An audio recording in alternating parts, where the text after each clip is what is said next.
খোয়াই জেলা হাসপাতালে পরিদর্শনে আসেন মন্ত্রী। খোয়াই জেলা হাসপাতালে চিকিৎসাধীন রোগীর শারীরিক অবস্থার খোঁজ খবর নিলেন এবং হাসপাতাল পরিদর্শন করলেন রাজ্যের মন্ত্রী পরমা। আজ বিকেল 3টে নাগাদ আসারামবাড়ি বিধানসভা এলাকার তিপ্রামাথা দলের এক কর্মী অসুস্থ হয়ে গেলে হাসপাতালে চিকিৎসাধীন থাকেন। সেই অসুস্থ রোগীর শারীরিক অবস্থার খোঁজ খবর নেওয়ার জন্য জেলা হাসপাতালে আসলেন মন্ত্রী। তাছাড়া এদিন জেলা হাসপাতালে অন্যান্য রোগীদের শারীরিক অবস্থারও খোঁজ খবর নেন মন্ত্রী। ব্যুরো রিপোর্ট আরি ধর্মনগর।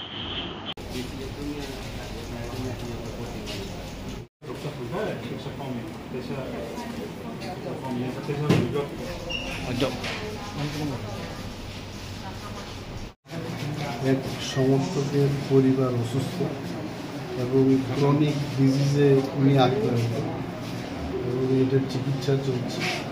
তো এলাকাতে আসলাম, যখন খবর পেলাম যে এখানে ভর্তি আছে, তো ভাবলাম যে খোয়াই হাসপাতালটাও একটু দেখি, ডাক্তারবাবুদের সাথে কথা বলি এবং দেখি অবস্থায় তো খোঁজখবর।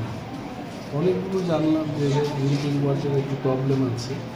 আমি বললাম যে সচিব কিরণ পেজির সাথে কথা বললাম, টুকটাক ওনাদের যা সমস্যা আছে তো শুনি।